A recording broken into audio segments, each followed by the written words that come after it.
Hello praise lord brothers and sisters, கதிர ஸ்தோத்திரம். இந்த நாளின் வார்த்தையை உங்களோடு பகிர்ந்து கொள்வதற்காக நான் மகிழ்ச்சி அடைகிறேன். இதன் மூலம் தேவநாமம் மகிமைப்படுவதாக. தேவன் நமக்கு தந்திருக்கும் இன்றைய நாளின் வார்த்தை, உனக்கு விரோதமாய் உருவாக்கப்படும் எந்த ஆயுதமும் வாய்க்காதே போகும். ஏசாயா புஸ்தகம் 54வது அதிகாரம் 17வது வசனம். அன்பு தேவப்பிள்ளையே, யாருக்கு விரோதமாக? உங்களுக்கு, இந்த செய்தி கேட்கிற உங்களுக்கு விரோதமாக உருவாக்கப்படும் எந்த ஆயுதமும் வாய்க்காதே போகும். ஹல்லேலூயா. அன்பு தேவப்பிள்ளை, ஒரு கிறிஸ்தவனுக்கு எதிராக எத்தனை ஆயுதங்களை எழுப்புகிறான் சாத்தான். யோசித்து பாருங்க. எப்பொழுதும் யுத்தம் செய்கிறவனாய் காணப்படுகிறான். அநேக சமயங்களில் மனிதர்களை கொண்டு தேவனுடைய பிள்ளைகளுக்கு எதிராக பல காரியங்களை உருவாக்குகிறான். மனிதர்கள் முகாந்திரம் இல்லாமல், எந்த காரியம் இல்லாம பகைக்கிறார்கள். காரணம் இல்லாமல் பொல்லாத திட்டங்களை தீட்டி எப்படியாகிலும் தேவனுடைய பிள்ளைகளை ஒழித்து விட வேண்டும் என்று செயல்படுகிறார்கள். ஆனால் தேவனுடைய மக்களுக்கு அவர் அருளும் பாதுகாப்பை அவர்கள் அறியாது இருக்கிறார்கள். தேவர்களே, அவர்கள் விசுவாசிக்கும் தேவன் யார் என்பதையும், அவர்களுக்காக அவர் வைராக்கியம் உள்ளவராய் இருக்கிறார் என்பதையும், அவரே சர்வ வல்லவர் என்பதையும், அவருடைய தீர்மானம் இல்லாமல் யாரும் இவ்விதம் செயல்பட முடியாது என்பதையும் அறியாது இருக்கிறார்கள்.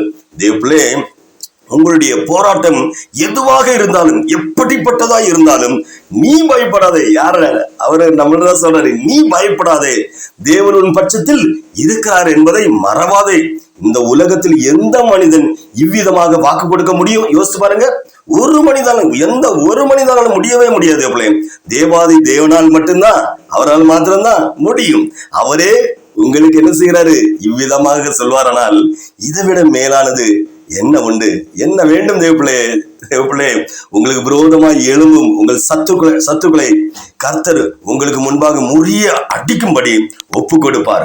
ஒரு வழியாய் உங்களுக்கு எதிராக புறப்பட்டு வருவார்கள், 7 வழியாக உங்களுக்கு முன்பாக சிதறடித்து ஓடுவார்கள். தேவப்பிள்ளை, தேவன் சொன்ன விதமாக 100க்கு 100 செய்வார் என்பதை வேதம் தெளிவாக சொல்லுகிறது. அது மாத்திரமல்ல, தேவன் இன்னுமாக உங்கள் முன் ஒருவரும் எதிர்த்து, எப்படி உங்கள் முன்பாக ஒருவரும் எதிர்த்து நிற்பதில்லை. உங்கள் தேவதாதி கர்த்தர், எப்படி தேவாதி கர்த்தர், ராஜாதி ராஜர் உங்களுக்கு சொன்னபடி உங்களால் உண்டாகும் பயமும் நடுக்கமும் என்ன செய்யும்? உங்களை எதிர்ப்பவர்களுக்கு, யாரு? உங்களை எதிர்ப்பவர்கள் உங்களை கண்டு பயப்படும்படியாக உங்கள் முன் ஆண்டவர் செல்கிறார். தேவப்பிள்ளை, தேவன் நம் பட்சத்தில் இருக்கும்போது நமக்கு விரோதமாக இருப்பவர்கள் யார்? தேவப்பிள்ளை, கலங்காதீங்க, பயப்படாதீங்க. அந்த கண்ணீரே என் வாழ்க்கை என்று ஒரு நாள் இருக்காதீங்க. தேவன் எல்லாவற்றையும் சரி செய்வார். அல்லேலூயா. இனி சத்துருக்களை அழித்து உங்களை வாழ வைக்கும் தேவனிடத்துல ஜெபிப்போமா? யார? நம்மளை வாழ வைக்கும் தேவனிடத்துல ஜெபிப்போமா? ஜெபம். எங்களுக்கு விரோதமாக உருவாக்கப்படும் எந்த சத்துருவின் ஆயுதங்களும் வாய்க்காதே போகும் என்று வாக்கு தந்த எங்கள் அன்பின் ஆண்டவரே, எஸ்ஸப்பா, உமக்கு ஸ்தோத்திரம். பரிசுத்த தகப்பனே, எஸ்ஸப்பா, ஆண்டவரே, இந்த நேரம் எஸ்ஸப்பா, நான் வேலை செய்யும் இடத்தில் எனக்கு விரோதமாக எழும்பும் சத்துருக்களை அகற்றி போடுங்க ஆண்டவரே. தேவனே, என் குடும்பத்திற்கு விரோதமாக செய்வினை கட்டுகள், ஏவுதல், பில்லி சூனியம், மந்திரவாதங்கள், ஆவிகள் ஆண்டவரே செயல்படாமல் அகற்றி போடுங்க ஆண்டவரே. என் குடும்ப வாழ்க்கையை அழிக்க நினைக்கும் சத்துருவின் கிரியைகள் அகற்றுங்க ஆண்டவரே. என் மனதை குழப்பம் பிசாசின் தந்திரங்கள் ஆண்டவரே, அந்த தந்திரங்களில் இருந்து எனக்கு விடுதலை தாருங்க ஆண்டவரே. எனக்கு விரோதமாக, எங்கள் குடும்பங்களுக்கு விரோதமாக எழும்பும் பிசாசின் கிரியைகளை அழிப்பீராக தகப்பனே.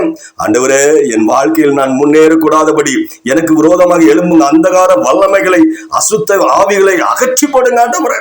எஸ்ஸப்பா, எனக்கு விரோதமாக கடன், வியாதி, பண நெருக்கடி, பொருளாதார நெருக்கடி, சொந்த ஜனங்களால் வரும் பிரச்சனை, தனிமை உணர்வு, யாரும் என்னை புரிந்து கொள்ளாத சூழ்நிலை, நஷ்டம், கஷ்டம், வேதனை, உபத்திரவம், இரக்கம் கிடைக்காத சூழ்நிலை, இப்படிப்பட்ட ஆயுதங்களால் என்னை குத்தும் பிசாசின் தந்திரங்களில் இருந்து விடுதலை தாருங்க ஆண்டவரே. இயேசுப்பா, என் வாழ்க்கையில் ஆண்டவரே, என் வாழ்க்கையின் சமாதானத்திற்கு, சந்தோஷத்திற்கு விரோதமாக எழும்பும் சத்ருவின் அதிகாரங்களை, ஆயுதங்களை அகற்றி போடுங்க இயேசுப்பா என்று இந்த நேரம் இந்த செய்தி கேட்டு ஜெபிக்கும் இவர்களையும், இவர்கள் குடும்பங்களை சத்ருவின் ஆயுதங்களில் மாட்டிக்கொள்ளாதபடி ஆண்டவரே பாதுகாப்பீராக ஆண்டவரே. அப்படி மாட்டிக்கொண்டவர்களுக்கு விடுதலை கொடுப்பீராக ஆண்டவரே என்று மீட்பர் இயேசுவின் நாமத்தில் ஜெபிக்கிறேன் ஜீவனுள்ள பிதாவே. ஆமேன், ஆமேன், ஆமேன். ஹல்லேலூயா, ஹல்லேலூயா.